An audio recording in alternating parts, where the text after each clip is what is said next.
Boa noite a todos. Eu acho que vocês já devem ter se assustado ao ler o título, dessa mensagem. Mas no decorrer do nosso diálogo, vocês vão compreender o porquê desse título. Hoje eu vou dar continuidade à série que nós temos refletido, Conforme a Cruz. Mas antes de entrar na mensagem, eu preciso esclarecer dois conceitos que nós iremos trabalhar nesta noite. O primeiro conceito da Trindade. Nós cristãos cremos num único Deus. Contudo, nosso Deus, ele é composto de três pessoas distintas, da mesma essência, da mesma substância. Portanto, cremos em um só Deus. Outro conceito que eu gostaria de esclarecer para melhor entendimento dessa mensagem é o conceito da dança. Os hebreus têm a dança como uma expressão de adoração a Deus. A dança, ela é um movimento da vida. E nós percebemos a dança na natureza. Eu vou apenas citar um ou dois exemplos, mas você percebe a dança nos cardumes, nos mares se movendo, a vida se movendo. Essa é a dança. Você percebe a dança quando aquela brisa suave bate sobre o campo e você percebe os girassóis dançando à direita e à esquerda conforme o vento bate. Essa é a dança. E os hebreus entendiam que essa expressão de vida deste movimento deveria então ser direcionado ao autor da vida. Por isso, a dança sempre foi considerada uma expressão de adoração. E nós encontramos textos como o de Miriam, após atravessar o Mar Vermelho, tocando o tamborim e dançando ao Senhor. Nós encontramos Davi, que quando a arca era levada para Jerusalém, Davi ia diante da arca e diz que dançando ao Senhor. Bom, dito esses dois conceitos, esclarecido isto, eu gostaria então de dizer para vocês que o nosso objetivo hoje, por meio dessa mensagem, é poder apresentar o elo que existe entre Jesus, a cruz e a redenção da humanidade. Para que nós possamos compreender melhor este elo, eu quero chamar vocês, eu quero convidar vocês a ir comigo para uma viagem no tempo. Nós vamos para um tempo fora do tempo. Agora vocês acham que esse cara pirou mesmo, né? Ele já veio aqui dançando com Deus, agora ele quer ir para um tempo inexistente. Quando nós vemos em Gênesis capítulo 1, versículo 1, e você pode depois fazer essa leitura na sua casa, diz assim: no princípio criou Deus céus e terra. Quando Deus criou? No princípio. Então eu quero chamar você hoje para nós irmos para Gênesis menos 1. Nós vamos para um período de tempo antes do princípio. Entenderam? O que existia antes do princípio? Se Deus ainda não havia criado a terra, Deus ainda não havia criado os luminares, Deus ainda não havia criado o sol, a lua. O que existia? Somente Deus. Então, antes do princípio, antes de Deus criar os seres angelicais, antes de Deus criar qualquer coisa, só existia Deus, o eterno. Deus é o próprio eterno. E é muito interessante, porque nós vamos olhar para Deus e nós vamos então ver como Deus existia nesse período. Isso parece um tanto difícil, né? Mas sabe que a Bíblia, ela nos dá alguns flashes. E eu falo flashes porque a Bíblia não trata desse assunto com profundeza, mas ela nos dá alguns flashes para que nós possamos afirmar o que hoje vamos falar aqui. Então, o que eu quero dizer é que nós vamos tratar de um conceito bíblico. Os teólogos afirmam que a Trindade vivia num movimento coreográfico perfeito e harmonioso. Pai, Filho e Espírito Santo se moviam de uma forma harmoniosa entre eles. A este movimento, os teólogos chamam de pericoreses. Pericoreses. Não queira dar um nome para o seu filho de pericoreses. Você já pensou? Ele cresce, depois vão chamar ele de peri. Mas pericorese é uma palavra grega que traz para nós o significado do tema de nossa mensagem. Ela é composta de 2 radicais e de um sufixo. Um radical peri. Peri significa ao redor, em volta, e daí vem a palavra periferia. O segundo radical é o radical core, que significa dança. Daí nós temos coreografia. E o sufixo eses, que é usado para expressar ações. Então, é um movimento, é uma ação. Deus dança ao redor de si mesmo. Que coisa maravilhosa! Isso significa que Deus coabita um no outro, isto é, o Pai habita no Filho, o Filho habita no Espírito, que habita no Pai e no Filho. Fazem morada um no outro. A palavra significa, de uma forma simples, que é uma dança onde as 3 pessoas estão completamente entrelaçadas uma com a outra.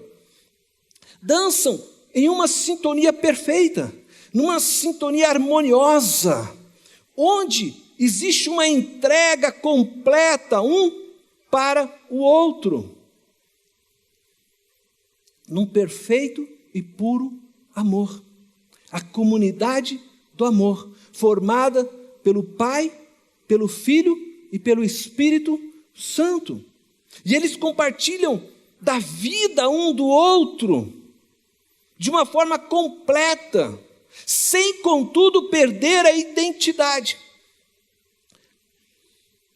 Alguns textos bíblicos nos informam isso. Jesus afirmou: eu e o Pai somos um.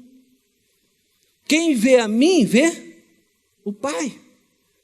Jesus disse: eu estou no Pai, e o Pai está em mim. Se você ler a Bíblia, você vai perceber que, ora, o Espírito é chamado como Espírito Santo, ora, o Espírito é chamado de Espírito de Deus, ora, o Espírito é chamado como Espírito de Cristo. Porque eles vivem nessa dinâmica, nessa dança harmoniosa, perfeita, numa vida entrelaçada, onde a vida de um preenche a vida do outro. É algo que talvez nós não consigamos compreender plenamente.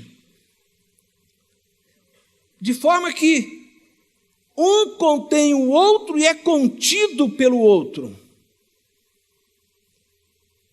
Contudo, sem perder a identidade.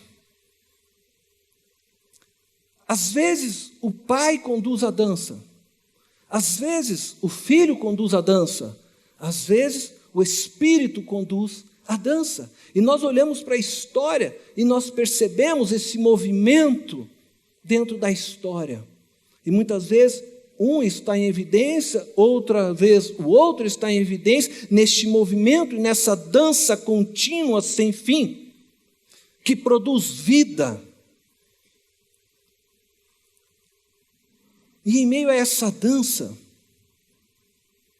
Deus decide, em algum momento dessa eternidade, em algum tempo que ainda não havia sido definido para nós, Deus decide criar. E eu fico imaginando que Deus cria os querubins, Deus cria os serafins, Deus cria legiões de anjos, e Deus neste movimento perfeito, harmonioso, e agora aqueles anjos ao redor, entoando cânticos ao Deus Todo-Poderoso.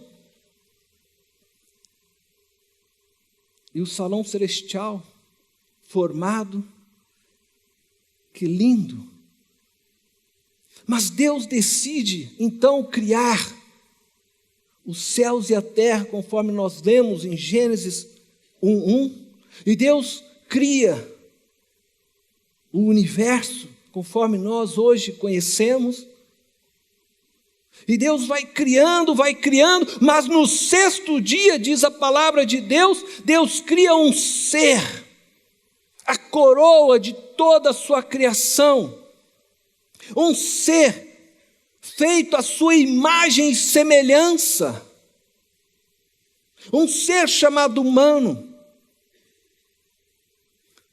E Deus o faz à sua imagem e semelhança para que esse ser pudesse participar dessa dança, da comunidade do amor, dessa dança existente entre Pai, Filho e Espírito Santo. Deus cria o homem à sua imagem e semelhança, não sem um propósito, mas com o propósito de que esse pudesse viver junto com eles nessa dança perfeita.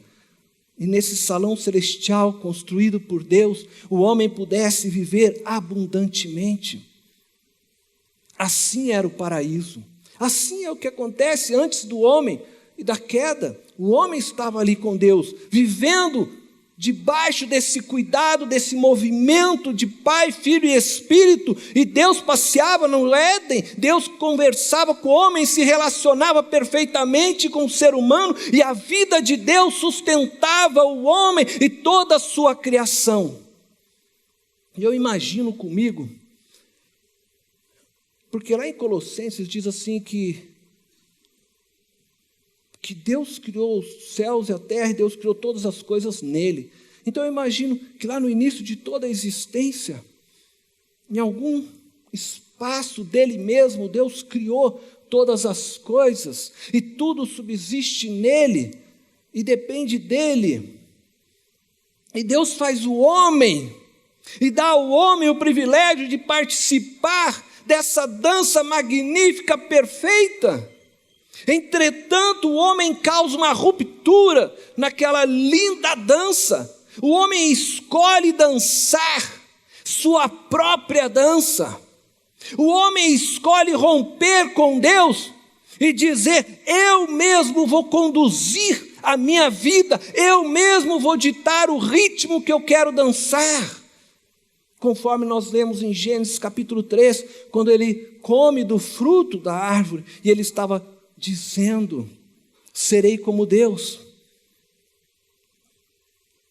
E neste momento, algo acontece naquele salão celestial. E eu quero que você olhe bem para mim agora, neste momento. Porque eu quero que você fixe uma imagem na sua retina, porque nós vamos olhar para essa imagem de uma maneira especial. O homem resolveu dançar, criar sua própria dança, seguir seu próprio ritmo, e o homem vira as costas para Deus, e o homem sai e vai se afastando daquele salão celestial. Você consegue enxergar o homem andando e se afastando de Deus? E eu fico imaginando que Jesus olha para o homem que está se afastando, e Jesus imediatamente vira para o Pai, levanta suas mãos e diz: Pai, eu morrerei por eles. pela humanidade que estava ali em Adão. E eu consigo ver a luz do Pai refletindo sobre o Filho. E aquela luz sobre o Filho faz surgir uma sombra, projetando a imagem da cruz. E essa imagem da cruz vai se estendendo até os pés daquele homem. Você consegue guardar essa imagem? O Pai olhando para o Filho, a luz que emana do Pai sobre o Filho faz nascer uma cruz no chão que segue até o homem. Segura, aperta pause aí, segura essa imagem com você, porque nós vamos voltar nela. A cruz surgiu na eternidade. A cruz surgiu naquele momento. Ela não surgiu no nosso Cronos, ela não surgiu há 2000 anos atrás, ela não surgiu há 2500 anos atrás, ela surgiu lá, no salão celestial, na eternidade. O nosso Cronos, esse tempo que nós conhecemos, ele é um tempo dentro da eternidade, um tempo criado por Deus, para poder nos restaurar e nos conduzir de volta à eternidade. Entendeu? Deus abriu um tempo dentro da eternidade para poder restaurar-nos e nos levar de volta para o salão celestial. Deus quer te levar de volta para dançar com Ele. Deus quer nos conduzir de volta e nós vamos ver isso hoje. E com essa imagem na sua retina, nós vamos agora olhar algumas passagens da Bíblia. Primeira coisa, nossa primeira divisão dessa noite é: Cristo sofreu e morreu a nossa morte. É interessante, porque Jesus estava junto com o Pai, naquela comunidade de amor, dançando naquele movimento perfeito, e Jesus teve que deixar o salão, Jesus teve que deixar o baile celestial, aquela dança perfeita, com o Pai, com o Espírito, porque quando o homem decidiu romper, Jesus se colocou diante do Pai para poder se colocar como o instrumento de salvação. E Paulo descreve isso da seguinte maneira em Filipenses capítulo 2, do verso 5 a 8. Eu gostaria que vocês prestassem atenção nesse texto, possam acompanhar na tela. Filipenses 2, 5 a 8. Diz assim: seja a atitude de vocês a mesma de Cristo Jesus, que embora sendo Deus, não considerou que o ser igual a Deus era algo a que devia apegar-se, mas esvaziou-se a si mesmo, vindo a ser servo, tornando-se semelhante aos homens, e sendo encontrado em forma humana, humilhou-se a si mesmo e foi obediente até a morte, e morte de cruz. Amém?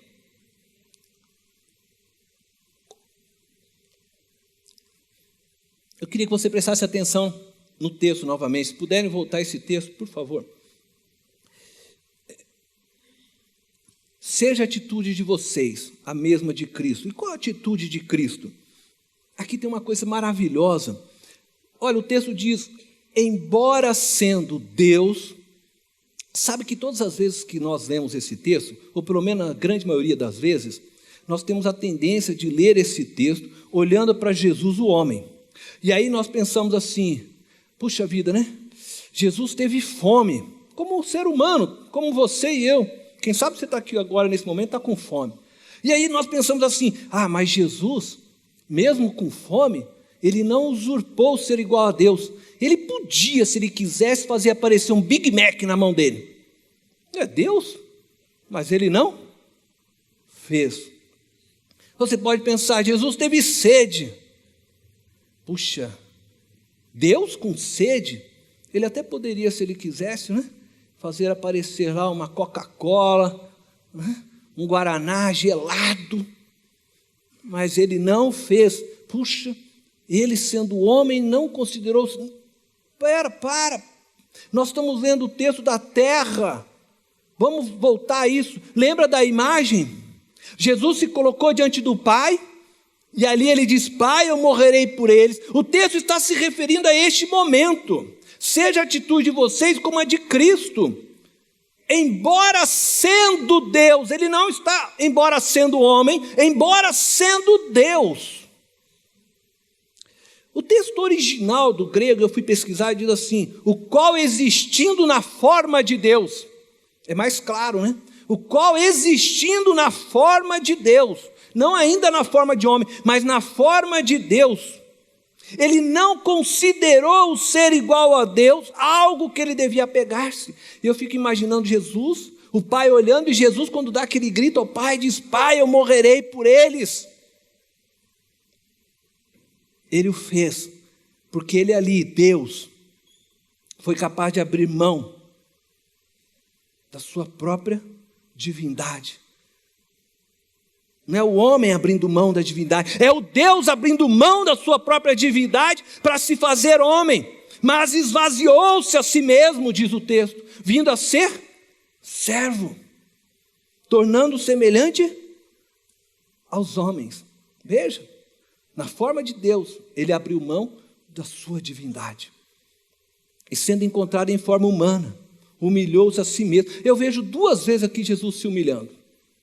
Primeiro, ele se humilha sendo o Deus que não se apegou ao ser Deus e abriu mão e se tornou homem como eu e você. E por fim, mesmo na forma humana, versículo 8 diz: e sendo encontrado em forma humana, humilhou-se a si mesmo e foi obediente até a morte de cruz. Mesmo sendo homem, ele morreu a pior de todas as mortes. Porque morrer a morte de cruz significava você ser desprezado, rejeitado, maldito. Era uma morte para as piores pessoas possíveis. E ele foi em direção a essa morte para poder nos salvar. Isaías escreve isso de uma forma linda. Isaías 53, verso 3 ao 6 diz assim: foi desprezado e rejeitado pelos homens, um homem de tristeza e familiarizado com o sofrimento. Como alguém de quem os homens escondem o rosto, foi desprezado, e nós não o tínhamos em estima. Certamente ele tomou sobre si as nossas enfermidades e sobre si levou as nossas doenças. Vejam, foram as nossas enfermidades, as nossas doenças. Contudo, nós o consideramos castigado por Deus, por ele atingido e afligido, mas ele foi transpassado por causa das nossas transgressões, foi esmagado por causa de nossas iniquidades, e o castigo que nos trouxe a paz estava sobre ele. Pelas suas feridas fomos curados. Todos nós, tal qual ovelhas, nos desviamos. Todos nós, tal qual ovelha, demos as costas para Deus. Todos nós, um dia decidimos seguir a nossa própria dança, fazer o nosso próprio ritmo. Cada um se voltou para o seu próprio caminho, e o Senhor fez cair sobre ele a iniquidade de todos nós. No domingo passado, o pastor Eduardo e o pastor Alexandre, eles responderam a uma pergunta: quem matou Jesus?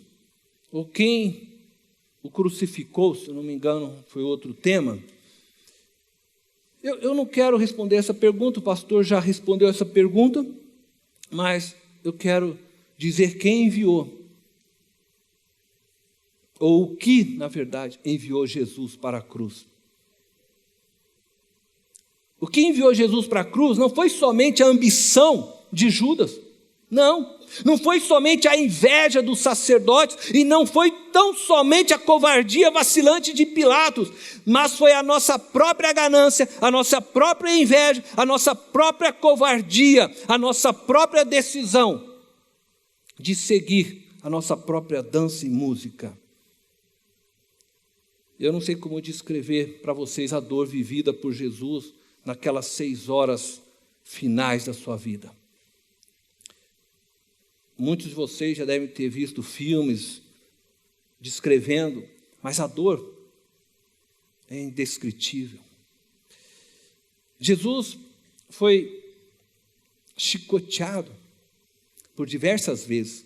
E o chicote que foi usado, não é esse chicote do Indiana Jones, é um chicote que possui diversas tiras, e nas pontas destas tiras haviam pedaços de metais ou de ossos, e que quando o soldado então batia, aquelas pontas encravavam na carne de Jesus, e quando ele puxava, aquelas pontas trazia e rasgava a carne. E as costas de Jesus toda dilacerada. A dor já era grande. E eu fico tentando imaginar quando colocam ele naquela madeira, e não pensa você que alguém foi lá e lixou aquela madeira. Possivelmente aquela madeira estava cheia de farpas, foram cortadas simplesmente para colocar aqueles homens que eles consideravam malditos. E aquelas farpas agora penetravam na carne que já estava rasgada, a dor era intensa. E o que dizer das mãos pregadas, os músculos estirados, o desejo de puxar ar e não conseguir, porque os músculos estão todos estirados, esticados. Eu não sei dizer o tamanho dessa dor, mas ela foi por nós, por causa de mim e de você. Mas você sabe que eu ainda acredito que essa não foi a maior de todas as dores de Jesus? Porque existe uma dor que eu acredito que está lá em Isaías 53, versículo 11, que fala assim: depois do sofrimento de sua alma, ele verá a luz e ficará satisfeito. Depois do sofrimento de sua alma, há uma dor, a dor da alma. E a dor da alma nós não temos como sequer mensurar. Mas há uma dor que Jesus expressa em sua oração. Eu não tenho como explicar, mas eu vou dizer algo para você. Essa é a dor da saudade. A saudade de voltar a dançar com o Pai, com o Espírito, porque ele estava vivendo como homem, limitado, como homem. Ele teve que sair do salão, da qual ele vivia na eternidade, na comunhão perfeita, harmoniosa. E essa é a dor dele. Como te expressar isso eu não sei. No último Natal, eu fui para Londrina com a minha esposa, com meus filhos, e eu retornei para cá sozinho. A Silvana e as crianças ficaram com meu pai, com a minha irmã, e eu fiquei no meu apartamento sozinho. Era estranho demais. Eu deitava, olhava para o lado, a morena mais linda não estava lá, sozinho. Aí se acordava, esperava para ver, quem sabe, né? Não adiantava, né? Ela não estava lá. Andava pela casa, o silêncio, não tinha a voz do Danilo, não tinha a voz do Tiago. Agora você imagina o sentimento de Jesus, porque eu vou te dizer, eu sou imperfeito, minha esposa é imperfeita, meus filhos, e na dança da vida, de vez em quando eu dou uma pisada no pé dela e ela grita comigo, às vezes ela pisa no meu e eu grito com ela, entretanto eu não consigo viver sem que aquela linda morena esteja presente. E nessa dança celestial, perfeita, harmoniosa, onde Pai, Filho e Espírito completam um ao outro, A saudade de Jesus era imensa. E Jesus mostra isso para nós na sua oração, em João, capítulo 17, versículo 5, e diz assim: e agora, Jesus está dizendo, Pai, glorifica-me junto a Ti, com a glória que eu tinha antes que o mundo existisse. Qual é a glória que Jesus está querendo? Jesus está querendo um carro novo? Não. Jesus está querendo um trono de ouro? Não. Porque essas coisas para Ele não têm valor. Aquele que abriu mão da sua própria divindade, o que Ele anseia, o que Ele deseja, é voltar a bailar com o Pai, com o Espírito, é viver nessa comunhão e nessa comunidade perfeita de amor. Mas o mais bonito de tudo isso é que Ele não quer ir sozinho. E é por isso que Ele morreu. Ele morreu como propiciação dos nossos pecados. Propiciação é um ato realizado para aplacar a ira de Deus, de modo a ser satisfeita a santidade e a justiça de Deus. Nós não estamos falando de um Deus irado, perdido, não, nós estamos falando de um Deus que é justo, e que quando o ser humano pecou, Romanos capítulo 6, verso 23 nos diz, o salário do pecado é a morte. Quando o homem pecou, o homem se colocou debaixo da condenação da morte, e a justiça de Deus fala alto, e era necessário que o homem então pagasse esse preço. Ele não podia permanecer no salão celestial sem que o preço fosse pago. E é por isso que Deus tira o homem do salão celestial, tira o homem do paraíso, para poder tratar conosco, para poder restituir a vida a nós, para que nós possamos dessa forma voltar. Mas para que fosse satisfeita a justiça de Deus, o preço tinha que ser pago, e por isso nós vimos e lemos aqui hoje, Jesus morreu a nossa morte, pagou o preço, para que nós pudéssemos desfrutar agora da segunda parte desse versículo. O dom gratuito de Deus é a vida eterna, em Cristo Jesus, nosso Senhor. Deus é misericordioso, Deus é justo e Deus é gracioso. E precisamos entender isso. A misericórdia de Deus se faz quando Deus não dá a nós o castigo que merecemos. Nós merecíamos a morte, e Deus foi misericordioso conosco. Mas justiça é dar aquilo que a pessoa merece. E merecíamos a morte. E para que a justiça fosse feita, Jesus foi castigado e morreu em nosso lugar. E aí Deus então vem e nos concede graça. Porque a graça, além dele ter sido misericordioso, de não ter nos dado castigo, além dele ter feito a justiça através do seu Filho que morreu a nossa morte, ele vem e nos oferece vida e vida eterna. O que Deus está oferecendo e o que Deus está dizendo é: vem dançar comigo hoje, volta para mim, vem dançar essa dança da vida. Nós precisamos retornar para Deus. Deus em Cristo Jesus morreu a nossa morte, pagou o preço dos nossos pecados e dessa forma nos oferece de graça a salvação. Em Cristo Jesus somos libertos da condenação que estava sobre nós. Nele somos justificados e pela fé recebemos esta graça. Pela fé nos apropriamos da salvação que nos foi conquistada por Cristo. Amém? Cristo morreu para te conduzir de volta a Deus.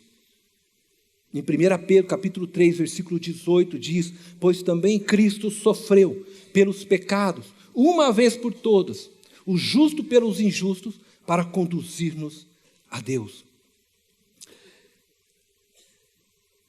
Eu vou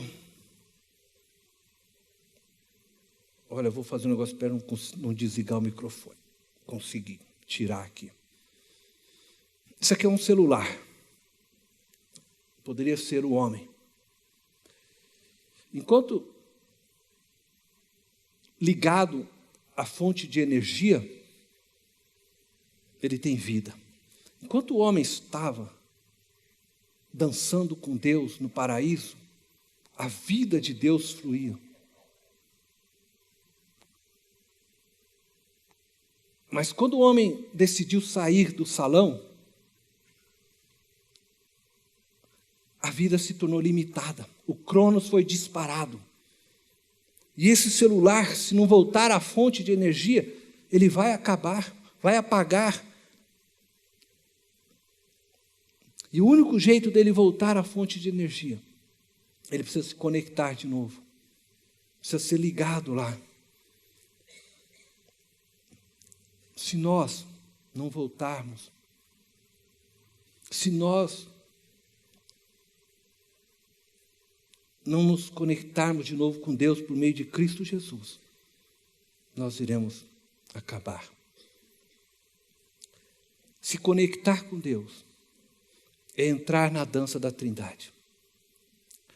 É se deixar ser conduzido por Deus na dança da vida. Se conectar com Deus é viver novamente dependente dEle. É você deixar ser levado pelo cuidado, pela provisão de Deus. Se conectar com Deus é você dançar com Ele e deixar Ele conduzir você na dança. Não tente mais se conduzir na dança. E eu quero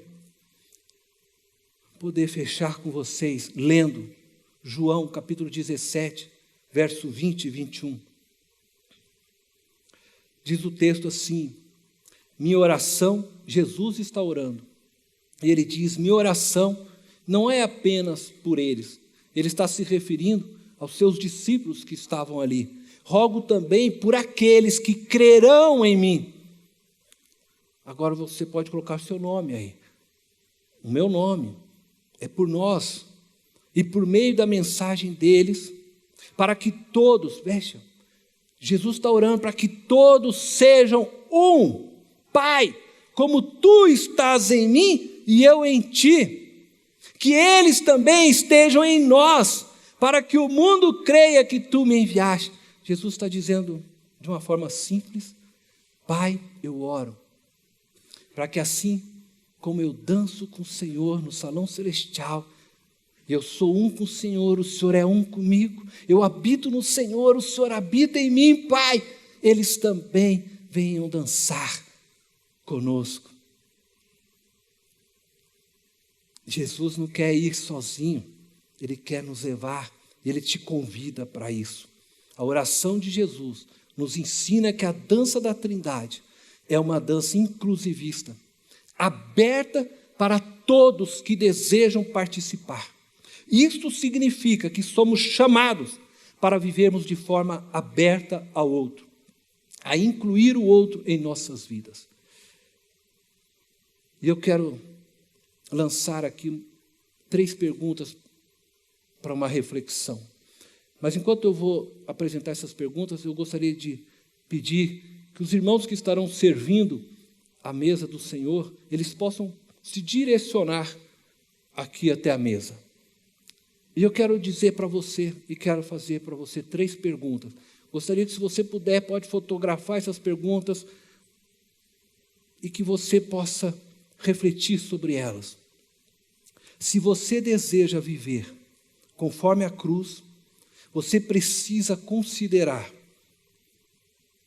primeiro, a realidade de que Jesus morreu por você e que Ele te convida para dançar com Ele. E aí, vai dançar com Deus? Se você deseja viver conforme a cruz, você também precisa considerar quais são os valores que sustentam suas escolhas. Porque dançar a sua própria dança, no seu próprio ritmo, não é dançar com Deus. Porque dançar com Deus é deixar Deus conduzir a dança da vida.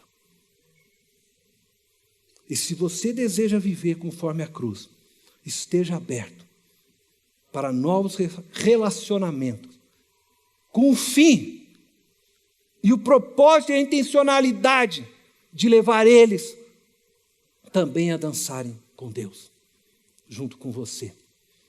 Deus abençoe a todos vocês.